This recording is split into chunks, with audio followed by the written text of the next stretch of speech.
true and faithful account of a new discipline of the mind, entitled Sapiedelic Mechanics, being a treatise upon the right acquisition and noble employment of wisdom and knowledge, and their conformity to the eternal Logos.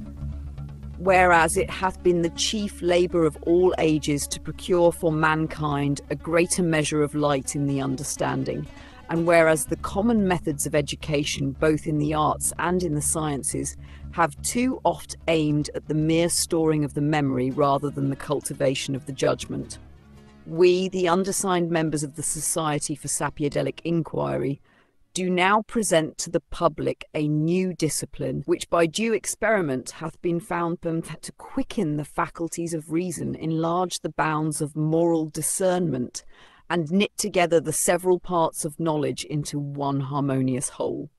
This discipline is named Sapiedelic Mechanics, from sapere, to be wise, and delicere, to take delight therein. It is no idle play of wit, nor a lifeless system of maxims, but a living art whereby the mind is trained to seek, to apprehend, and to rejoice in wisdom. It joins the rigour of philosophy to the gladness of discovery, so that the act of knowing becomes a pleasure and not a toil. In the pursuit of this art, we acknowledge the ancient doctrine of the Logos, that rational and ordering principle where all things subsist, as taught by the wise among the Greeks. In our present method, the Logos is received not as a mere abstraction, but as the guiding law by which the student doth measure his thoughts, govern his inquiries, and adjust his conduct. Thus doth the Sapiedelic adept walk in step with the very harmony that shaped the heavens, and from which proceedeth all true proportion and fitness in nature and in society. Where the vulgar philosopher is content to dissect phenomena, and the vulgar mystic to lose himself in them, the practitioner of Sapiedelic mechanics doth embrace both the analytical and the templative, making them to serve one another. This union, which we name the marriage of the measured and the meaningful, bringeth forth works that benefit not the solitary student only, but the community in which he dwelleth, and by extension, the whole commonwealth of man. The scope of Sapiedelic mechanics is threefold. 1. The acquisition of wisdom by diligent inquiry, honest discourse, and the testing of all claims against the Logos. 2. The embodiment of wisdom by ordering the passions, refining the moral sense, and shaping the daily conduct according to what is known to be just and fitting. 3. The propagation of wisdom by instructing others, framing new terms and expressions apt to convey the finer shades of meaning, and contributing to the cultural store of the age. Let it be understood, therefore, that Sapiedelic studies form but one chamber within the greater edifice of the Luminal mind philosophy, yet they are the chamber wherein the first tools are given to the student, and the first measures of his progress are taken. He who would climb to the heights must begin here, for without the grounding of the Sapiedelic art, his ascent shall be but a wandering in the mists. We entreat all persons of discernment to examine this doctrine with candour, to prove its maxims by their own reason, and finding them sound, to join in the labour of making them known, that our present age, so rich in devices for the hand, and yet so poor in counsel for the heart, may be restored to balance, and that both the local and the universal may alike prosper in the light of a renewed understanding. On the instruments and measures of Sapiedelic mechanics, wherein is shewn the proper furniture of mind and spirit for the student who would undertake the work, together with a discourse upon the bounds of secrecy and the custody of certain truths. It hath been ever the manner of sound artificers, before they set hand to the labour, to lay in readiness the proper instruments of their trade, and to know the measure and temper of each. So likewise must the student of Sapiedelic mechanics furnish himself with the tools, both intellectual and moral, by which the work may be rightly begun and safely carried forward. The intellectual instruments. 1. The touchstone of reason, a habit of examining all propositions not in the spirit of contradiction, but of honest assay, as the goldsmith trieth his metal upon the stone. Let no assertion be received merely for its antiquity, nor yet rejected for its novelty, but let it be weighed in the balance of the Logos. 2.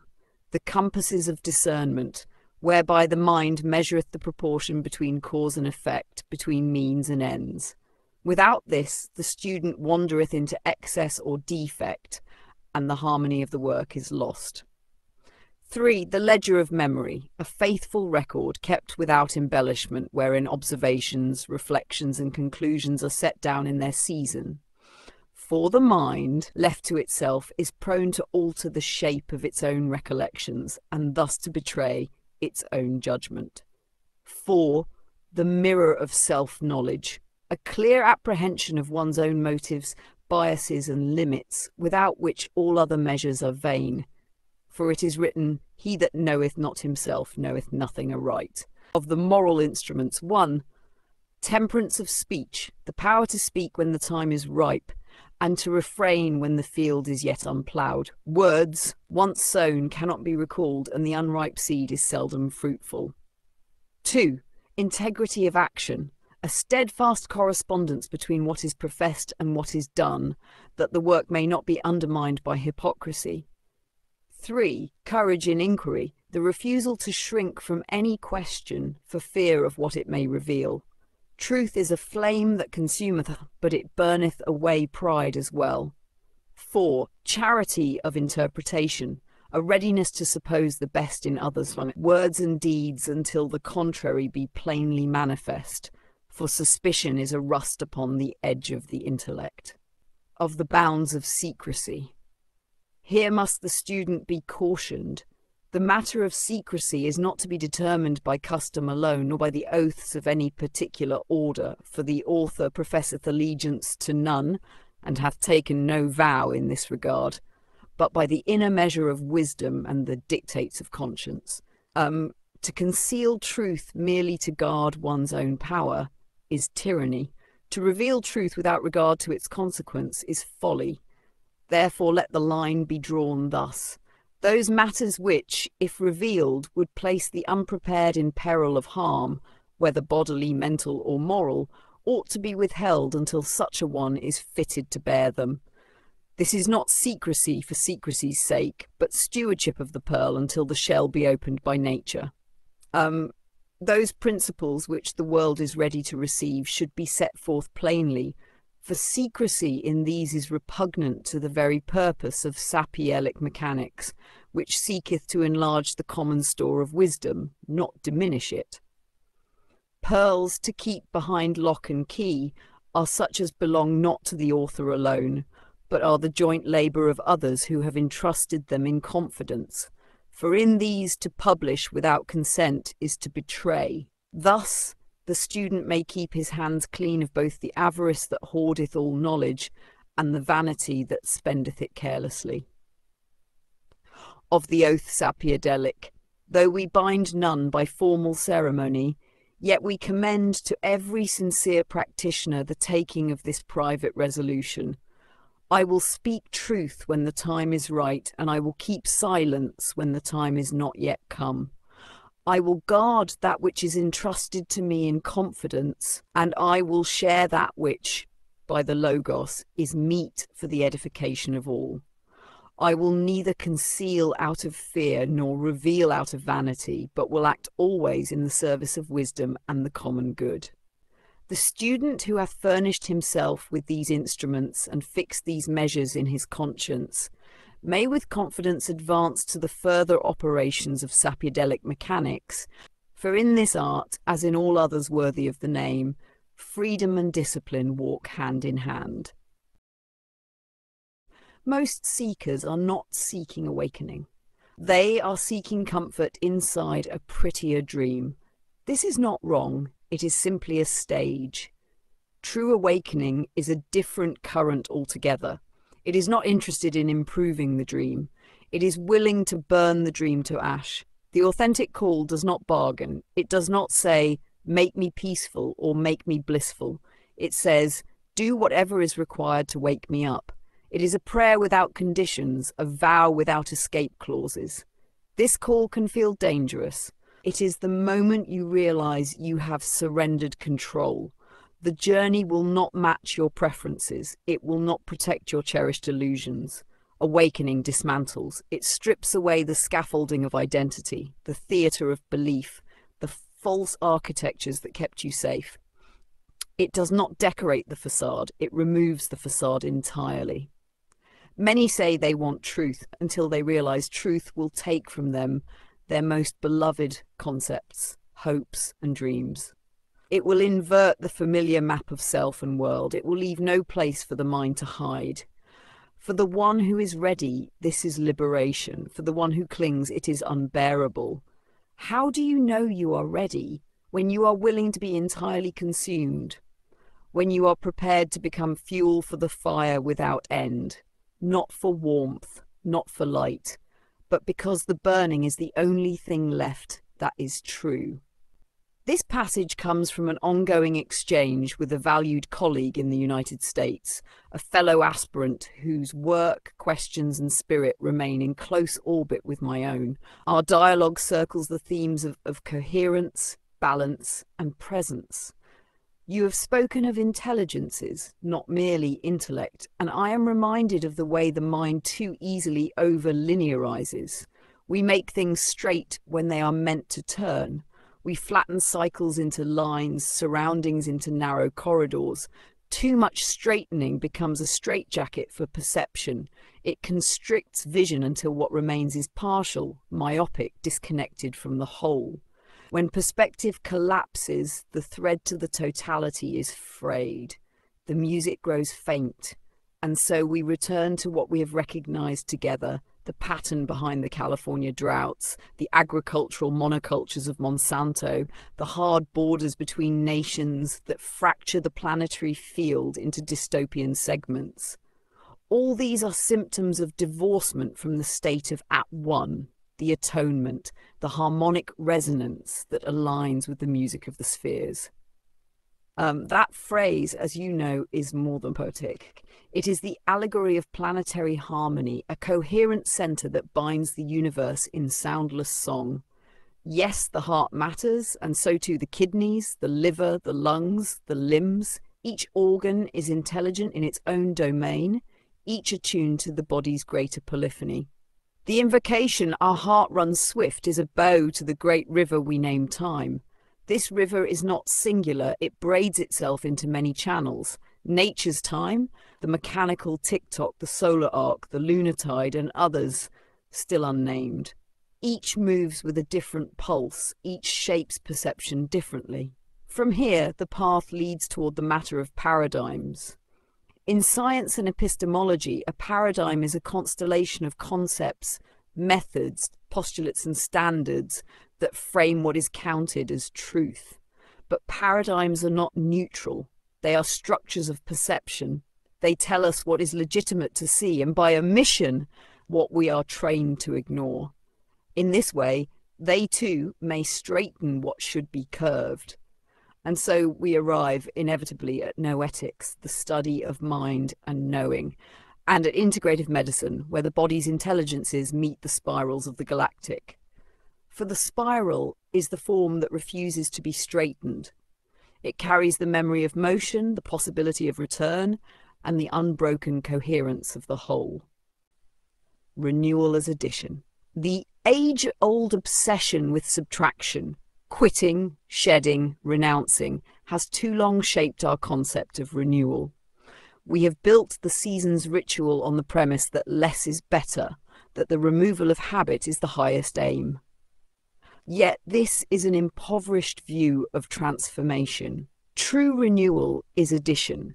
To add is to affirm life. It is to invite a new current into the bloodstream, to offer your consciousness a fresh element to metabolize.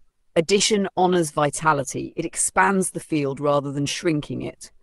It builds the temple rather than stripping its walls. Addition is not a denial of discipline. It is discipline in a higher form. It directs the will toward cultivation instead of abstention. It moves the gaze from what must be avoided to what must be grown. When you add with intention, a practice, a study, a habit that nourishes, you widen the aperture of experience. You multiply points of contact with the unknown. You grant yourself new rhythms and through them new revelations. Negation often narrows, addition often opens. To live this way is to resist the tyranny of the pre-declared resolution, those iron decrees of the self that seek to bind the future in advance. Such decrees mistake control for mastery and end by imprisoning the one they were meant to liberate. Osho's warning is plain. Resolutions are a kind of cage. Life is movement. Its genius lies in unpredictability, in the gift of what arrives unplanned.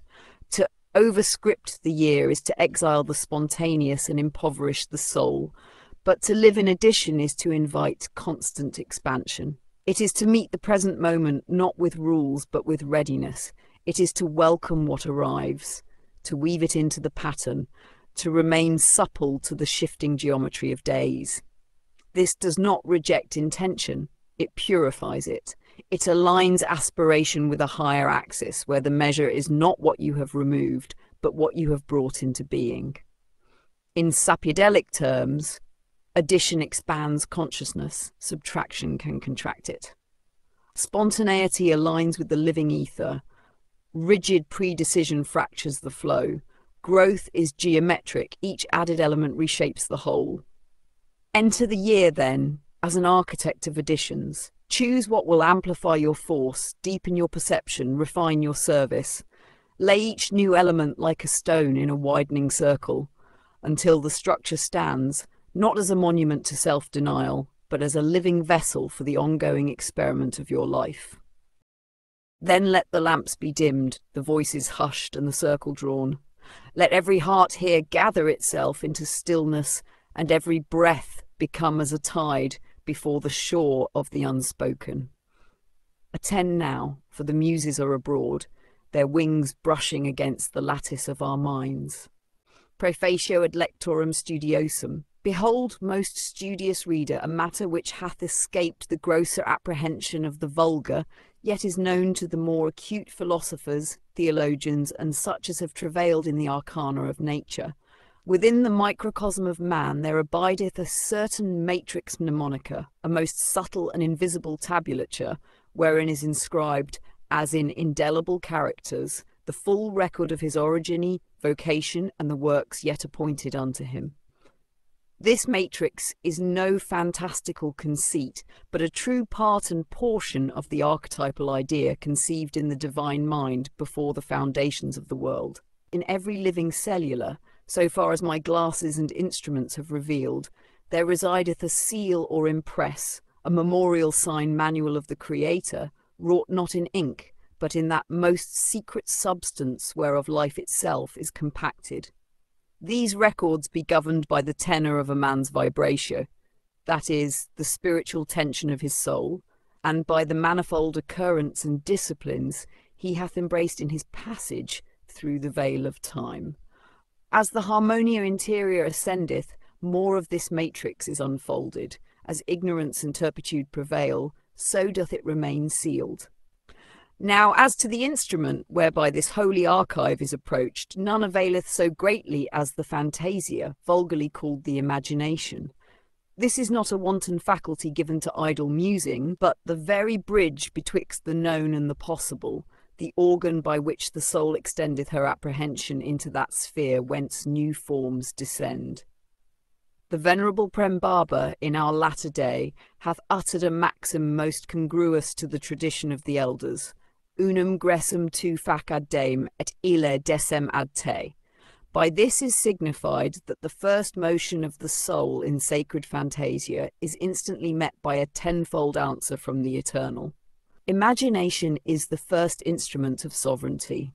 It is not ornament, not indulgence, but the faculty by which the mind makes contact with the hidden architecture of memory. Within every human being resides an encoded system, the mnemonic matrix, a living lattice that holds the record of who we are, where we came from, and what work remains to be done. This lesson draws from transdisciplinary inquiry and the witness of the elders, among them Sri Prem Baba, who reminds us that remembrance is a sacred act. To remember is to return to alignment with the Logos. The mnemonic matrix, every cell bears its own record, a chamber of stored impressions. This matrix is shaped by vibration, tempered by experience, and refined by what we learn. Spiritual maturation is not merely moral, it is vibrational. As the inner current rises, more of the matrix becomes available. A varied and disciplined engagement with life enlarges the field of recall. Each field of knowledge approached in earnest hands you another fragment of the pattern, another thread in the weave of your true design. The role of imagination. The matrix is not opened by brute force, but by the key of imagination. Imagination is the bridge between what is known and what is possible. It aligns inner inquiry with higher order, allowing the sealed chambers of memory to unfold. Sri Prem Baba has said, "When you take one step toward God, God takes 10 toward you. Imagination is that first step. It turns the key. It calls the response." A transdisciplinary path. To work fully with the mnemonic matrix, one must learn across borders. The Sapiedelic path holds no artificial division between disciplines. Mathematics, music, biology, and theology are different dialects of the same language. When approached together, their shared grammar becomes visible. In this way, we read the same truth in the triangle, the psalm, the nerve cell, and the dream. The connections between them are not metaphorical. They are structural of remembrance. This work is not a rush to an end, but a cultivation of capacity. Each insight brings you nearer to your unbroken form. As remembrance deepens, purpose clarifies. As purpose clarifies, action aligns. The journey is not passive. You must act upon what you recall. To remember without acting is to deny the gift of vision. It behoveth the diligent inquirer to pass beyond the narrow confines of a single art or discipline. For the Sapiedelic doctrine holdeth that all knowledges are but diverse idioms of one and the same lingua adamica. Thus, geometry, musica, medicina, and theologia are not disparate, but conjoined members of one universal grammar. Whoso learneth to read this grammar seeth the same truth expressed in the triangle, the psalm, the nerve, and the dream. And mark well, this congruence is not allegoria, but structura. Let none suppose the work consisteth in speculation alone. Remembrance without obedience is but a stolen glimpse into the treasury. Every truth recovered requireth action, for as light doth enter the eye and stir the limbs, so must knowledge move the will. This pilgrimage is perpetual.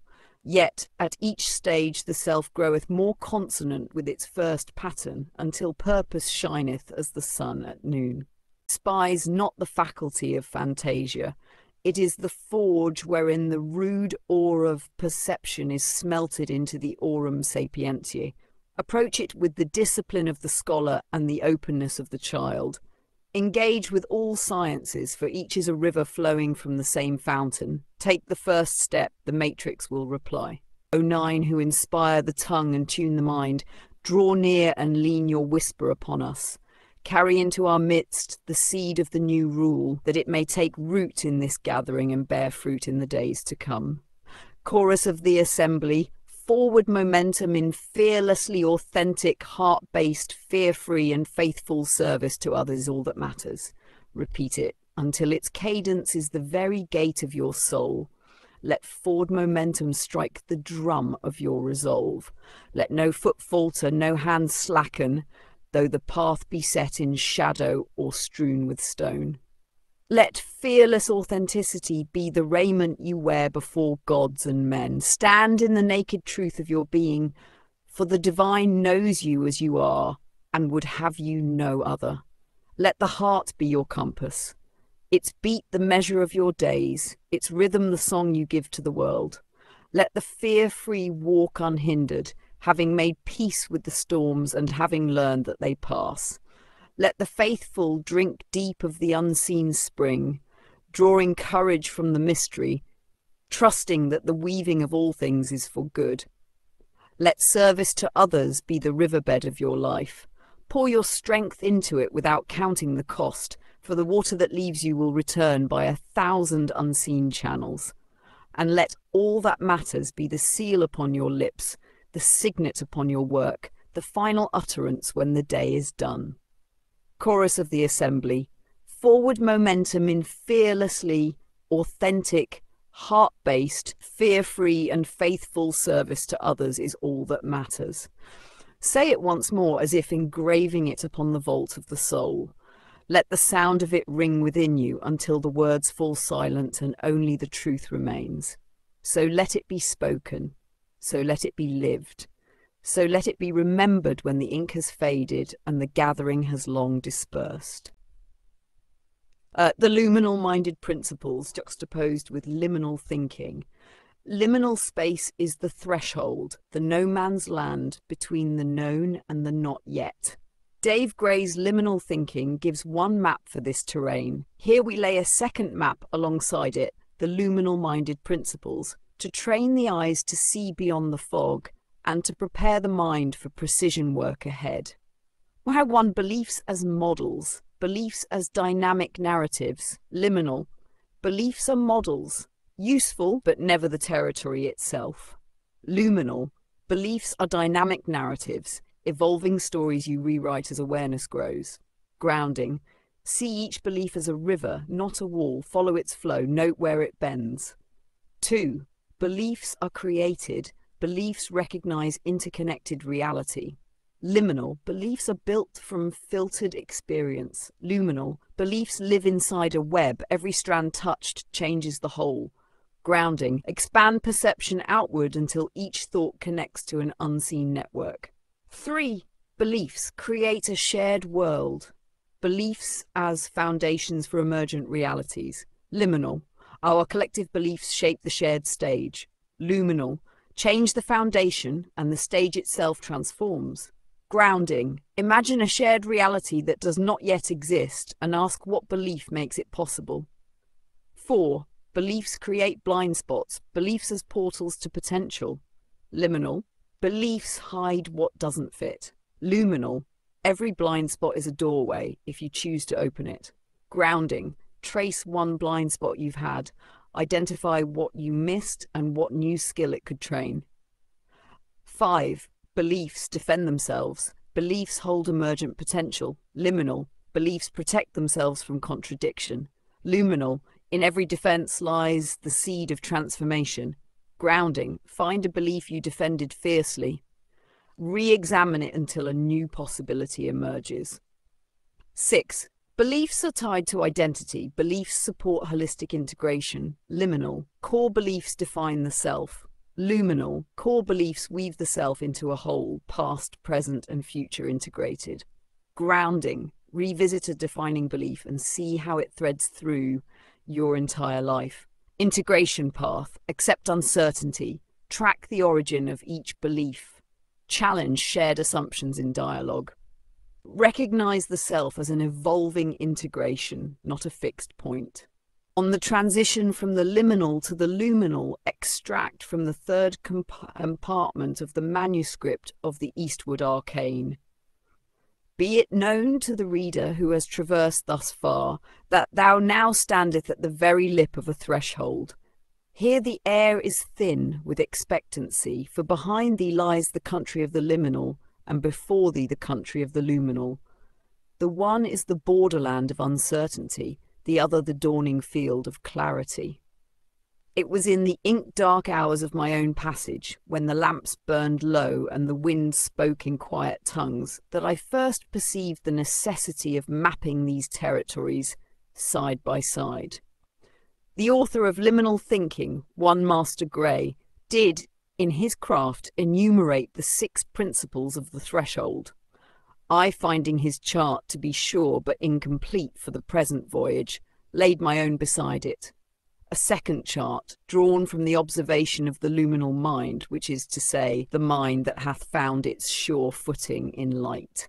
Thus are the two laid in juxtaposition, that the reader may compare the fog with the morning and may discern which compass to take. The first principle. The liminal philosopher telleth that beliefs are models, and that these are but rough drafts of the real. I answer from the luminal shore that beliefs are dynamic narratives, written and rewritten as the soul widens its vision. Let each man and woman see their beliefs not as stone fortresses, but as flowing rivers, and let them follow the waters to where they bend. The second principle. In the liminal chart, beliefs are created, pieced together from fragments of personal witness. In the luminal chart, these are not isolated monuments, but part of the interwoven whole, for all strands are bound one to another. The wise will learn to trace their beliefs outward until they touch the unseen lattice that holds all things together. The third principle. The liminal teaching saith, beliefs create a shared world. This is true, yet the luminal teaching declareth further, such beliefs are foundations for emergent realities. Alter the foundation and the stage itself is made new. Consider then what belief must be conceived to bring forth a world not yet seen. The fourth principle, in liminal mind, beliefs create blind spots and thus hinder the seeing of other ways. In the luminal mind, every such blind spot is a portal to potential. What once obscured may, when rightly approached, open into fresh chambers of skill and knowing. The fifth principle. The liminal holds that beliefs defend themselves with unyielding armour. Yet the luminal holds that every defence concealeth emergent potential. If the armour be tapped in the right place, new possibility will spring forth. The sixth principle. The liminal setteth forth that beliefs are tied to identity, but the luminal setteth forth that they serve holistic integration, weaving the self entire, past, present, and the yet unlived future into one coherent cloth. Mark this, reader, these principles are not diversions nor idle ornaments for the mind. They are the honing of the inner lens. For without such tempering, the eye cannot yet behold the purer structures that await beyond this threshold. I have answered the call to join the scribe class. This path is no stranger to me. I have lived a scribe's life for more than a decade, ink and breath braided into the same thread. And yet, though words are my constant companions, you have stilled me into the pause between the lightning's flash and the thunder's inevitable arrival. The sound will come, and when it does, the air will know it has been changed. The true will is not a desire, nor a fixed list of objectives, but the very axis of your being. It is the innate current of your existence before it is bent by circumstance or dulled by habit. The ancients in this line of the Western mysteries speak of it as the unbroken thread between the immortal spirit and the embodied self. To live in accord with true will is to become independent of external compulsion. It is to move as the tide moves, not because you are forced, but because it is your nature to do so. The world's pressures and the noise of other people's visions become like wind against a mountain, noticed but not altering its stance. The lightning flash and the thunder offer a key for the student. The lightning flash is the sudden knowing, the moment of direct contact with your true will. The thunder is the outward expression, the ripple of action that follows.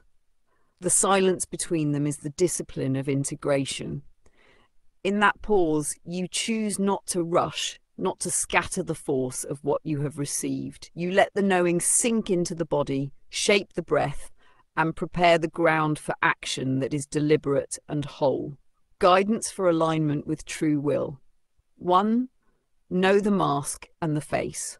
Study your roles, your acquired beliefs, and the labels others have given you. Separate these from the unchanging witness within. This is the first act of liberation. 2. Practice the pause. In meditation, in conversation, in decision-making, seek the space between stimulus and response. This is the silence between lightning and thunder. True will speaks here, without the distortions of haste or fear. 3. Observe without judgment. The Ogdoadic work trains perception as a sacred act. Watch your desires, impulses, and resistances. See what remains when all are set aside. That remainder is often a clue to your core direction. 4. Anchor through act. True will does not remain an idea. Align your daily actions to match what you have sensed in your deeper self. Even small, consistent gestures train the body and mind to move as one. 5. Guard against substitution. The greatest danger is mistaking someone else's will for your own. Popular movements, cultural momentum, or spiritual groupthink can seduce even the sincere. Return often to the pause. Listen again. The Ogdoadic masters teach that when the true will is known and embraced, life takes on the quality of inevitability, not because events are fixed, but because every movement comes from a place of inner necessity. The silence before the thunder becomes a sanctuary, and when the sound comes, it carries your whole being in its wave. 1. Preparation. The grounding of the witness. Stand or sit upright. Place the hands on the thighs or at the sides, palms open. Breathe in a steady rhythm. Count 4 in, hold for 4, out for 4. Repeat until the mind becomes quiet. Silently affirm, I stand between heaven and earth, and I am the bridge. Hub 2, the lightning flash, direct contact. Visualize a vertical column of light descending through the crown of your head. See it as sudden, pure, and without origin. On the in-breath, feel this light striking deep into your center, illuminating every hidden corner of self. Do not interpret or explain it. Allow it to be raw and unshaped. Whisper or think the words, I receive the current. 3. The silence. The pause between. Let the light settle. Keep your breath natural. Become acutely aware of the space between the impulse to act and the choice to move. If thoughts arise, see them dissolve into the stillness like ripples fading in a pond. This is the moment where true will is heard without distortion. Stay here for several breaths, holding nothing, forcing nothing. Silently say, I abide in the stillness between worlds. 4. The thunder. Deliberate manifestation. On your next inhale, feel the stillness condense into a force ready to act. On the exhale, visualize a resonant wave expanding from your chest into the space around you. Let your body move, perhaps a small gesture, perhaps speaking a single word aloud, something that embodies the will you sensed. Whisper, I speak, I move, I act from the center. Repetition and deepening. Repeat the lightning, silence, thunder cycle 3 times. Each time, allow the lightning to reveal more, the silence to deepen, and the thunder to grow more precise. Notice how the pauses sharpen your sense of what is necessary and strip away the inessential. 6. Closing, sealing the current. Place both hands over your heart. Speak aloud. The will within me is the will I follow. The will I follow is the will I am. Visualize the column of light dimming to a warm ember in your center, sustaining you quietly as you return to daily awareness. End with 3 steady breaths, eyes closed, then open them with focus and calm. This practice, repeated daily or weekly, imprints the rhythm of reception, integration, and expression into the nervous system. Over time, the pause between lightning and thunder becomes a living space in the mind, a chamber where all action is measured against the resonance of true will. Invocation before the work. By the light that strikes from the height, by the stillness that holds the worlds, by the sound that shapes the air, I enter the work.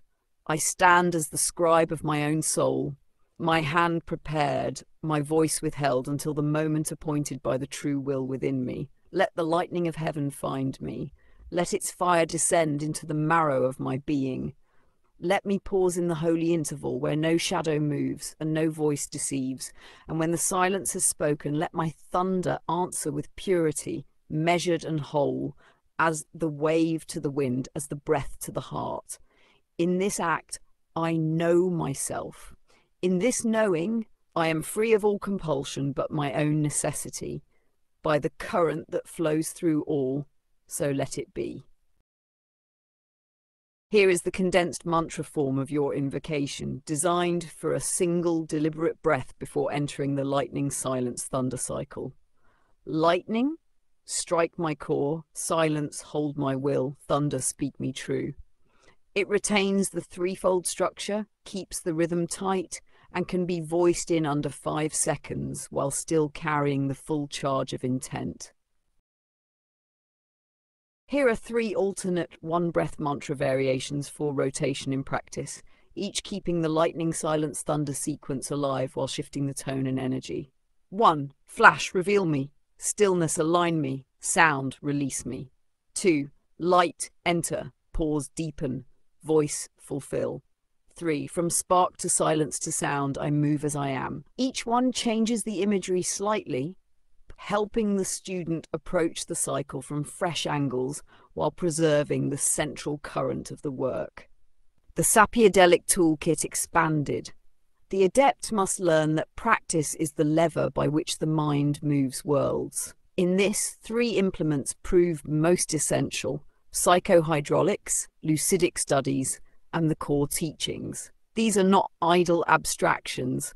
They are living arts to be handled with both discipline and delight.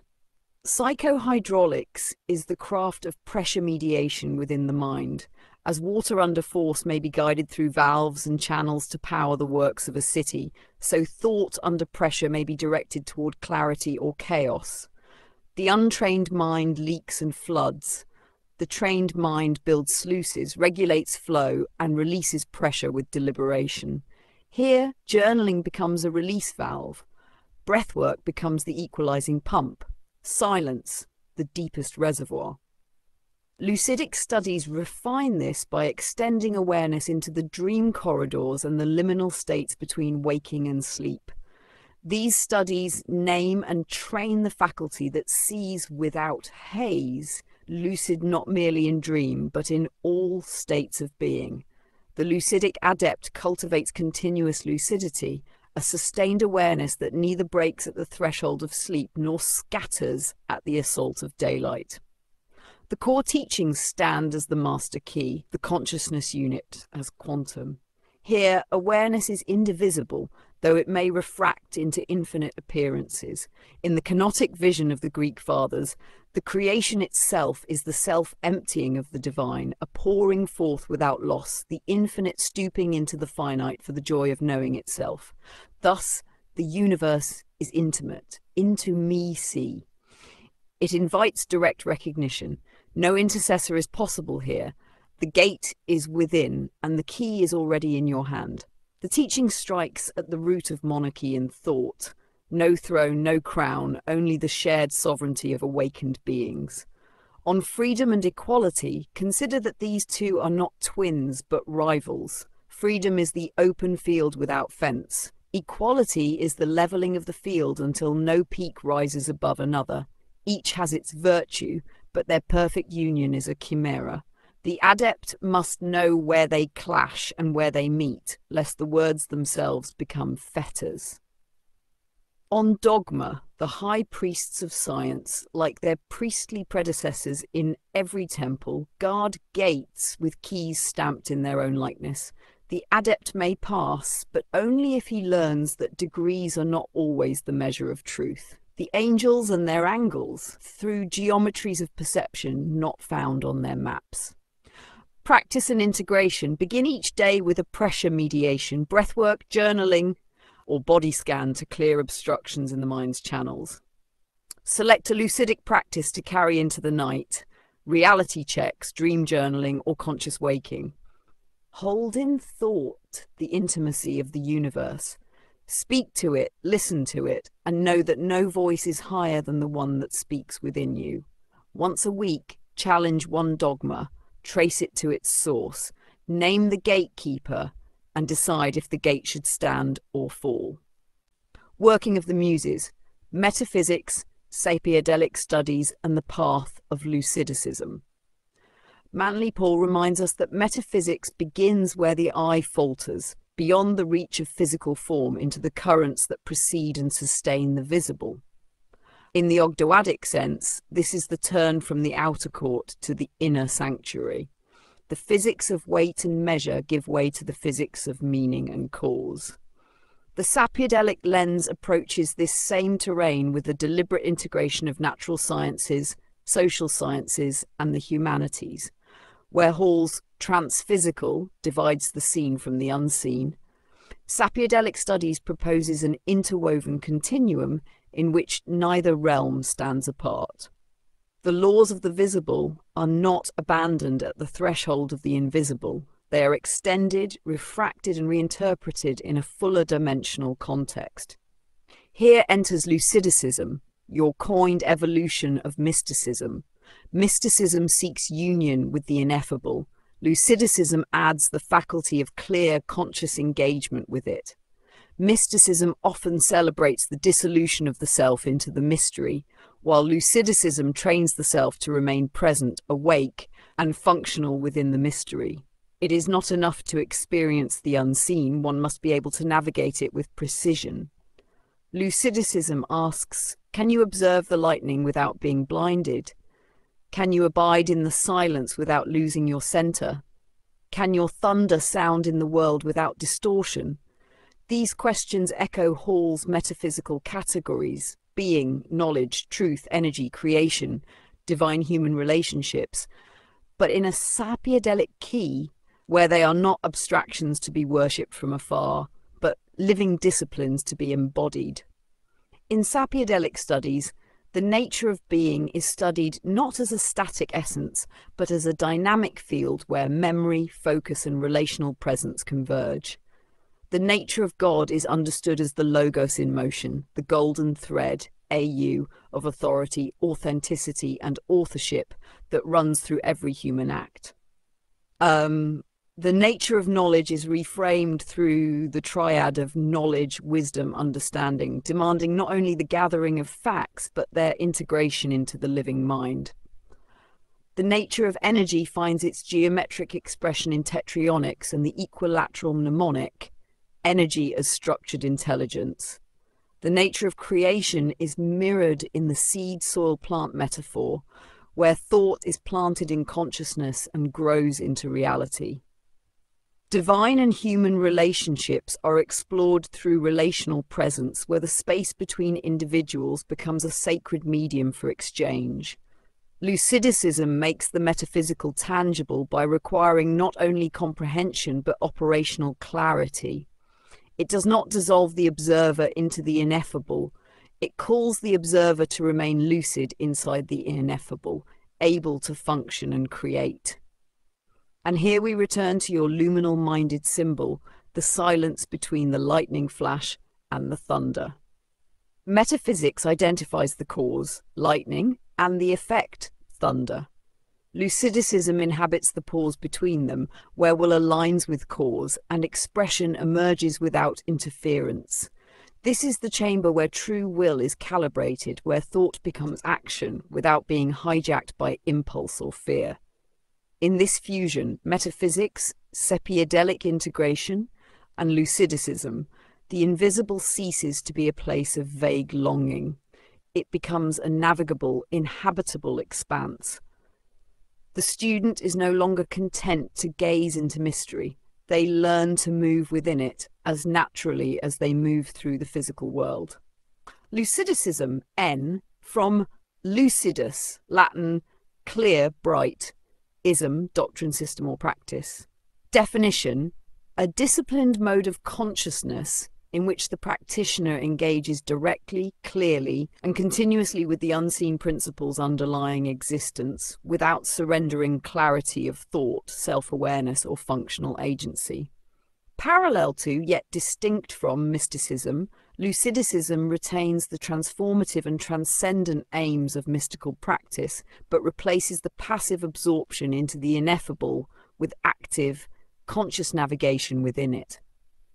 In the context of Sapiedelic studies, Lucidicism is the study and cultivation of the Sapiedelic mind at its most enlightened and operational state. It engages both the contemplative and the creative faculties, integrating the triads of knowledge, wisdom, understanding, and love will action.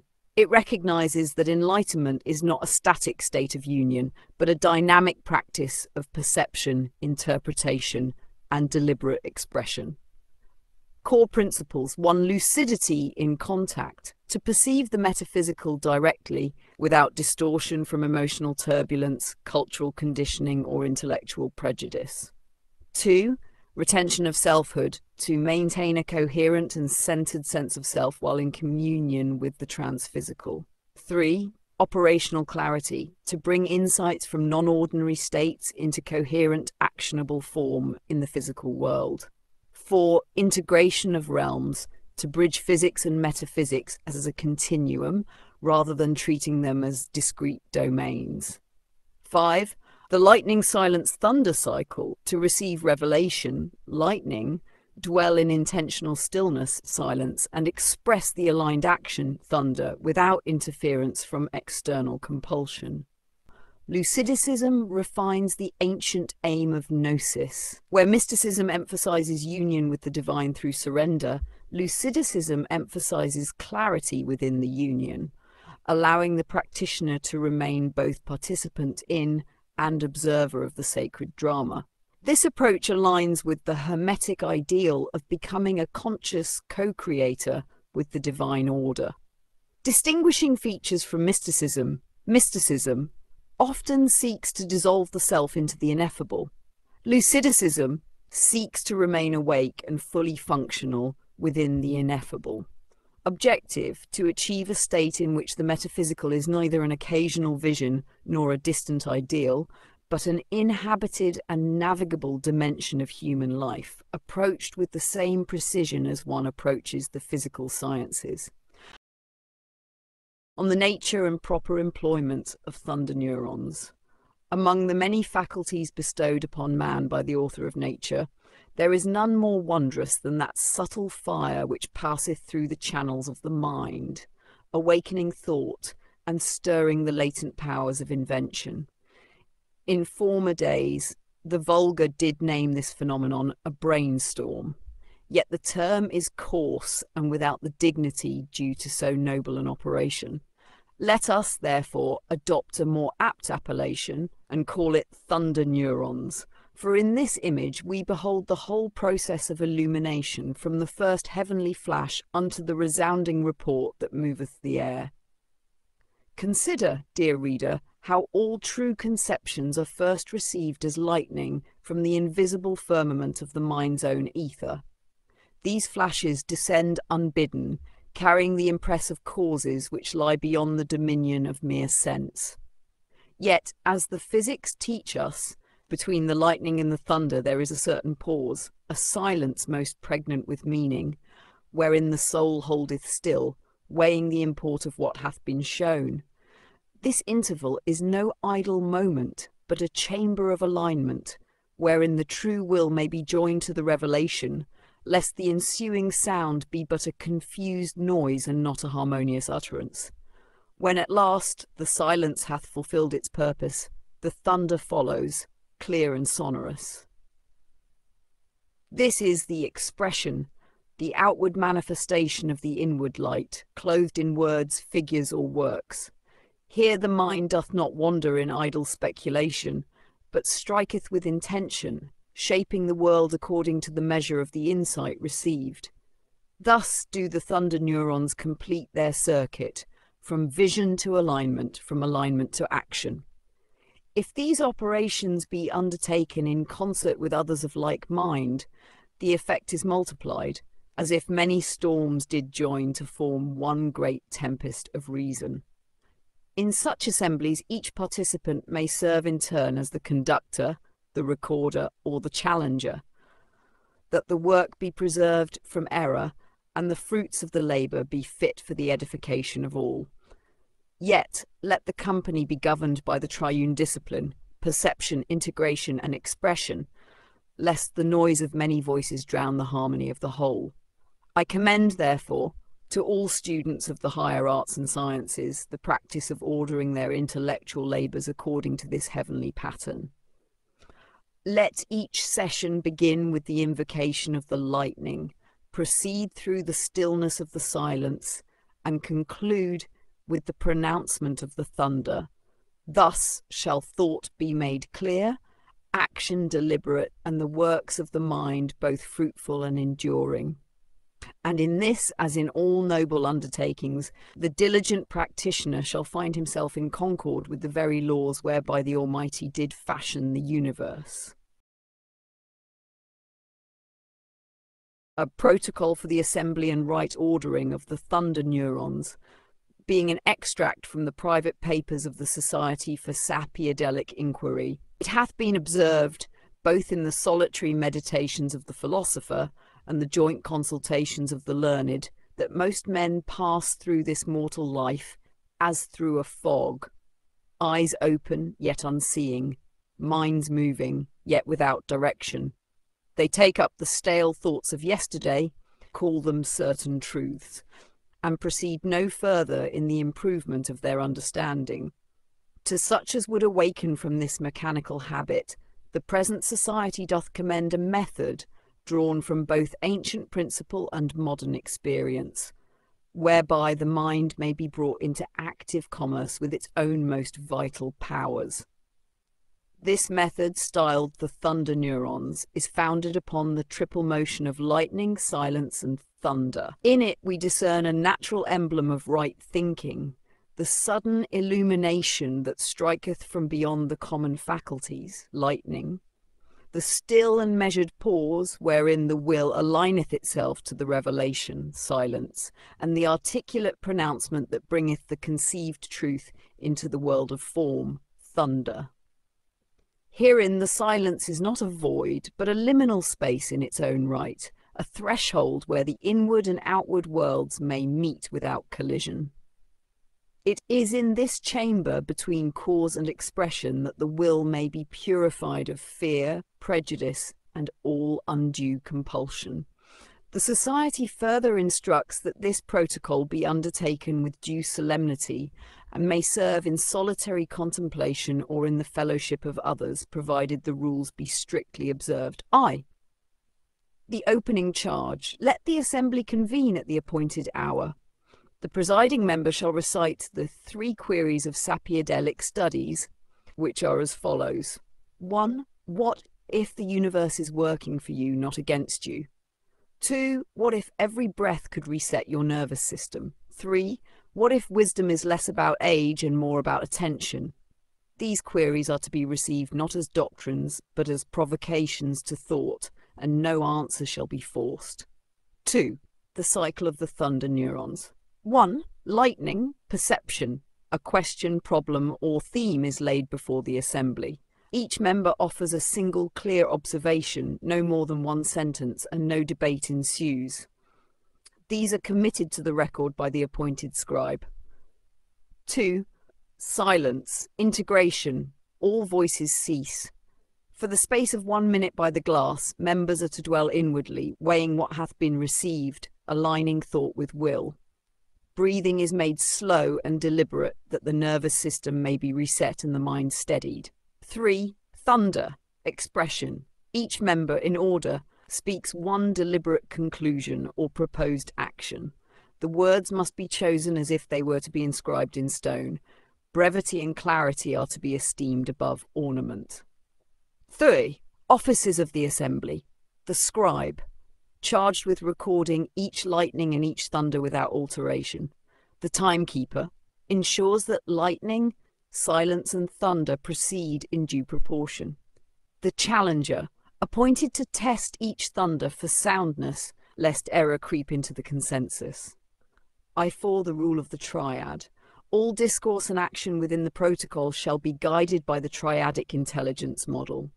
Perception, the gathering of clean signal. Integration, the alignment of that signal with the true will.